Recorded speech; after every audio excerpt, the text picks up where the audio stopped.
What's up, dudes, dudettes? So I had a request. Somebody wanted me to, I guess, expand on like the chords and scales and stuff I use when I'm playing guitar, and I guess where all that stuff comes from. So I figured, oh, why not? I could do that. I could break this up into like a 3-video series, and so that's what I'm going to do. The first thing I'm going to talk about is playing rhythm guitar, and I think this is important because, well, not I think this is important. This is certainly important. It is incredibly important for you if you're a lead guitarist to know how to play rhythm guitar, because you're going to play rhythm guitar if you're a lead guitarist. Eventually the singer has to do their thing, and when they do their thing, you can't be stepping all over them. You don't get to play 3 to 5 minute long solo every single time a new song comes up. And if that's the kind of lead guitar player you are, then this video is for you, because I can help you make the song sound better by following these little tips. Alright, so first thing is understanding harmony. When the rhythm section is playing their part, the harmony and the rhythm of it, you want to be able to lock into that. But you don't want to play the same thing that, say, your other rhythm guitarist is playing, or the same thing that your bass guitarist is playing. Sometimes it's kind of cool for an effect, but you generally want to play something that complements what they're playing. So there's different ways to break down the different chords you'll play, and I'm going to get into that real quick. Alright, pull out a whiskey barrel here. Actually, yeah, fuck it. We're gonna play whiskey barrel. Alright, so if they're playing like blues in A,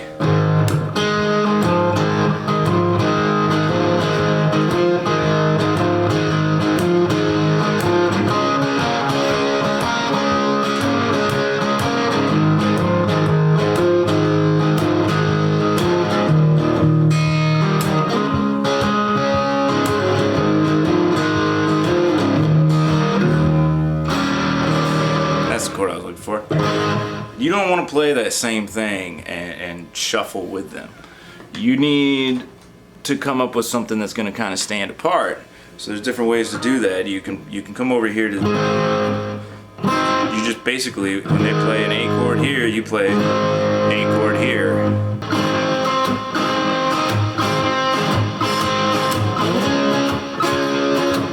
When they're playing that D,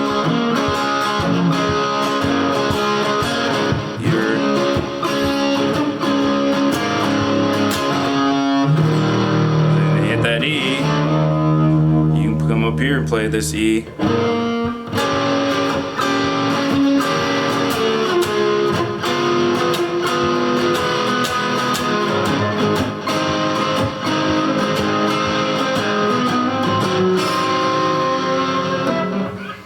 Other things are you can add kind of color tones to it, like if they're playing just straight 5th chords, you can throw in the 3rd and 7th and stuff like that, and just kind of complete the picture as opposed to trying to play exactly what they're playing.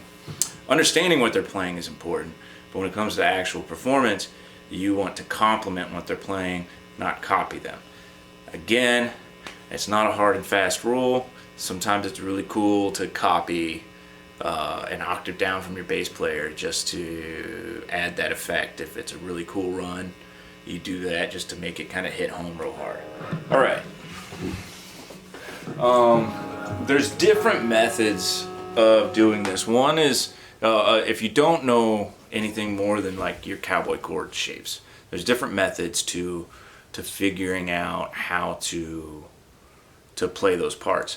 One of them, my favorite method, is called the caged method, and it's essentially you play the C chord, the A chord, the G chord, the E chord, and the D chord. And if you play them, so we'll do this. So if you're playing, your C chord, I gotta sit like this so that the camera actually stays focused. C chord, C chord, but in an A position.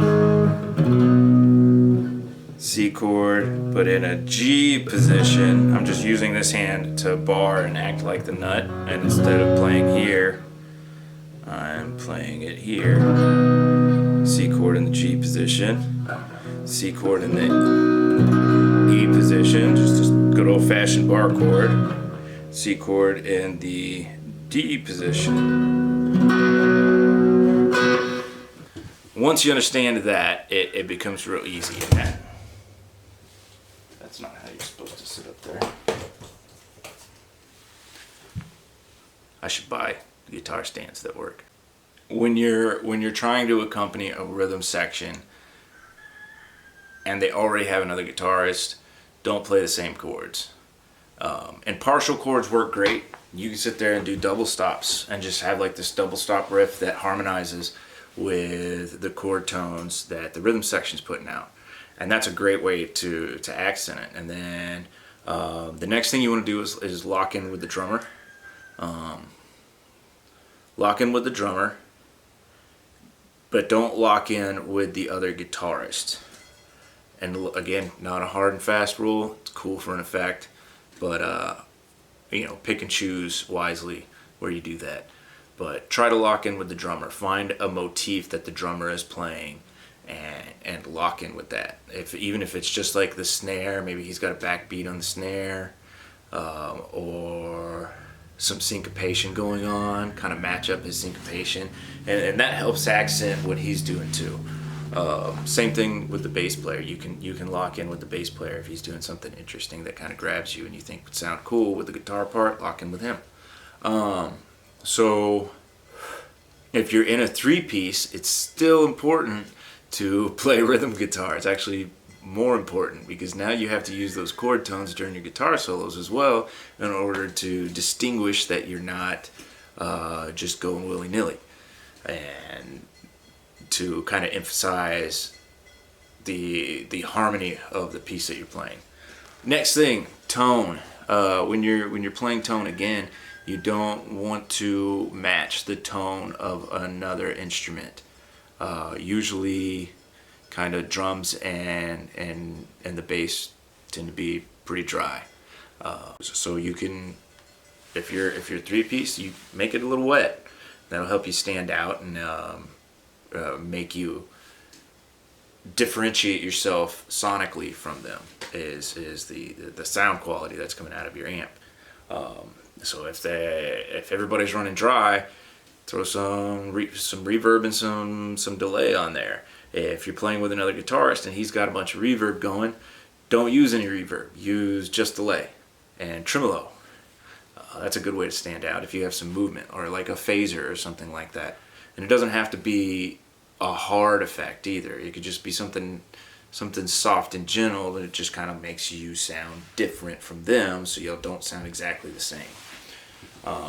Same thing again without using like guitar effects. An easy way to do it, if y'all are just going straight into the amp and he's on his rhythm pickup, you put yours on center or bridge pickup. Something that's going to make you stand out. That's all you're looking for. Something that's going to make your guitar sound different than their guitar. All right. Last thing. So less is more. The less complicated you make it, the more gooder it's going to sound. Leave room to breathe. Let the spaces between the notes kind of be part of the song as well. Just the notes, like breaks are part of the song as well. Like your rests are part of the song as well. That's what I'm trying to say. They're just as important as notes. So don't feel unimportant if you have a part where you need to let the song breathe. You're just as important by doing that because it really does make the song sound better. There was some other things I wanted to talk about. Oh, I'm still giving away my guitar, guys. We're about... tomorrow will be 2 weeks in or 1 week. Tomorrow's only 1 week. 1 week in, I'm giving away this beautiful Strat style guitar. I handmade this.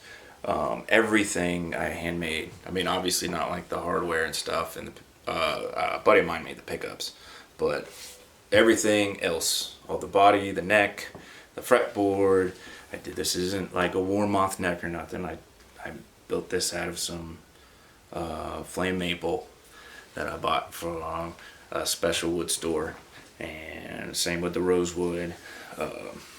There's a whole video on it, and I'm sure that video is going to be popping up like one of these little corners, whatnot, here in a bit.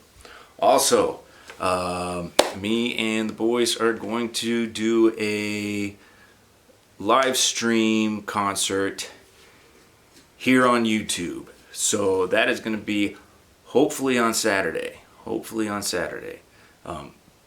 If we can't figure it out on Saturday, then we'll do it another time. It might take us a week to figure it out. If it bombs completely, I'm so sorry if you logged in. This is the first time I'm ever trying a live event, so I hope it works out.